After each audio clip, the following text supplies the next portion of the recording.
What if I told you your best employee isn't planning to quit their job? They're planning to quit their manager. But what if the problem isn't that manager's skills, but their title? We promote our best doers and call them leaders. But the data reveals a dangerous and costly gap. Next, we go beyond the clichés. We're unpacking 3 research-backed pillars that prove management and leadership are not the same thing. You'll learn why getting it wrong tanks innovation and drives away top talent, and how getting it right builds the future. And it all starts now on Engage and Inspire.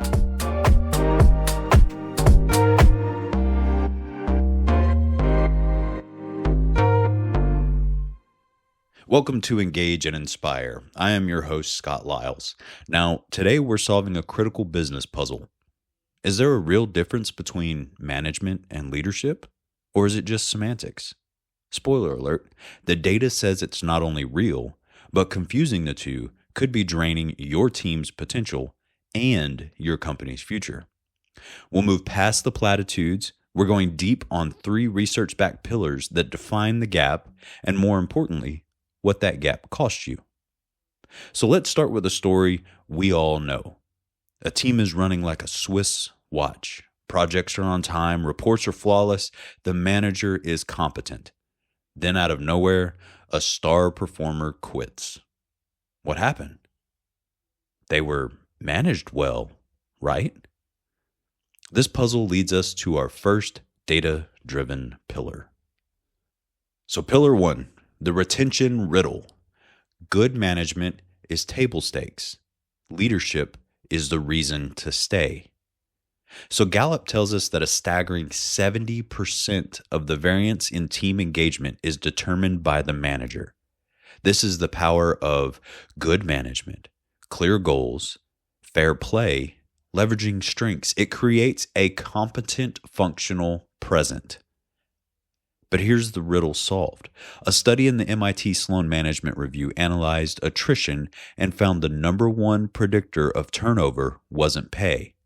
It was a toxic corporate culture, which drove resignation rates over 10 times higher than compensation issues. Culture is not created by management. It's created by leadership. So what's the connection? Think of it this way. A manager is the captain of a ship, ensuring the daily chores are done. But if the leadership, the admirals, have set a course for icy, miserable waters, no amount of daily efficiency will keep the best sailor from jumping ship. Top talent often leaves a good manager because they are suffering from a bad leader or a lack of leadership altogether. They don't see a future worth sailing towards. They were managed in the present, but they weren't led into a future they believe in. Pillar 2, the innovation equation. Now, this is where management optimizes the known, but leadership discovers the unknown. So let's talk performance. McKinsey research found that companies with strong leadership pipelines outperform their peers. Well, why is that? It's because management and leadership excel at different things on different timelines. Now, management is the engine of the current business model. It asks, how do we build our current product 10% faster or 10% cheaper? It's about certainty, efficiency, and hitting this quarter's targets. Its only risk is execution failure. Leadership is the R&D for the future. It asks, will this product even be relevant in 5 years? What should the next one be? A seminal study in the Leadership Quarterly found that specific behaviors like inspiring a shared vision and challenging old assumptions directly fuel team innovation and proactivity. Now, here's why. A manager focused on optimal efficiency can accidentally punish the messy, iterative process of innovation. A leader's role is to create the psychological safety for that mess. To say, hey, experiment, challenge the how. We need new ideas. Management ensures we win the current race. Leadership ensures we're even in the right stadium preparing for the races of tomorrow. Before we get into our third pillar, I want to take a moment to thank today's sponsor, Pins and Aces. You know, strategy isn't just for the boardroom. It's for the golf course, the card table, and building real connections with your team. That's why I love Pins and Aces, a Colorado-based company that gets this perfectly. They create incredibly cool, high-quality polos, hats, club head covers, and other cool gear, and it's all made right here in the USA. It's a subtle, sophisticated way to show you're a strategic thinker, whether you're closing a deal or closing out the 18th hole. Building culture and making connections is a leader's job, and their gear is a fantastic conversation starter. I've been wearing their stuff for months. The quality is outstanding. So support the show and up your style game by heading to pinsandaces.com and use my special code HELM at checkout for 21% off your entire order. That's HELM, H-E-L-M, for 21% off at pinsandaces.com. That's P-I-N-S and aces, A-C-E-S.com. So thanks again to Pins and Aces for supporting Engage and Inspire. Now our third pillar, the Neurological Bridge. Management talks to the head, leadership speaks to the heart. So this is the core psychological mechanism. A manager's primary communications are what and how. What is the task? How do we do it?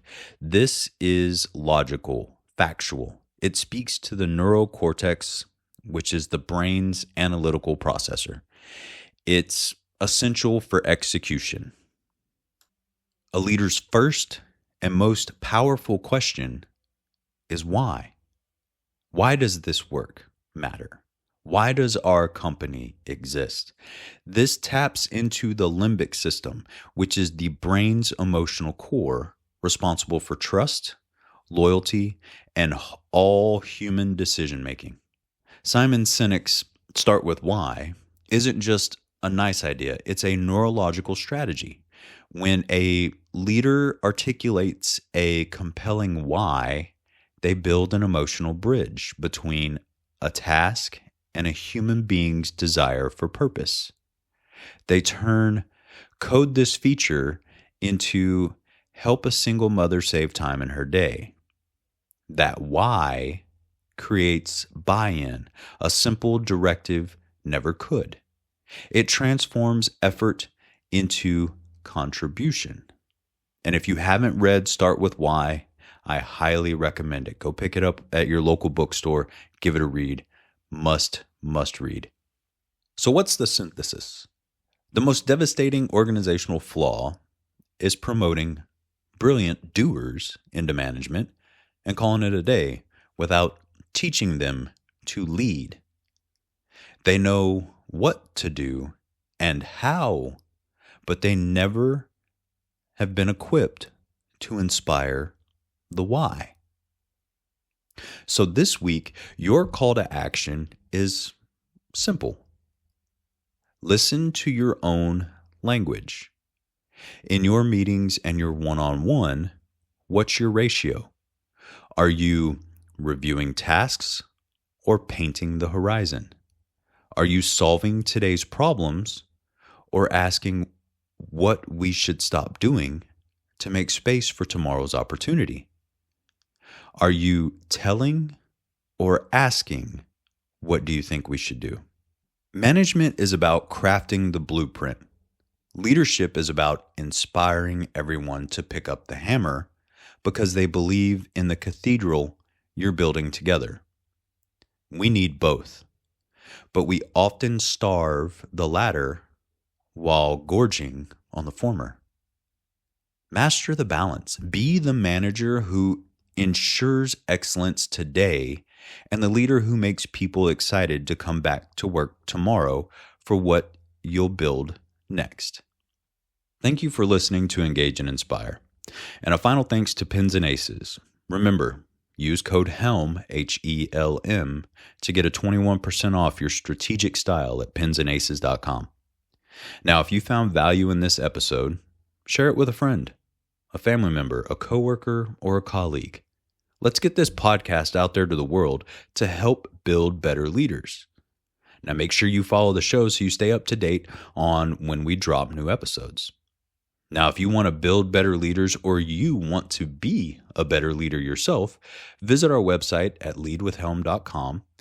We have leadership training that can bring your teams closer and make them stronger. And until next time, remember, keep engaging and keep inspiring. Take care.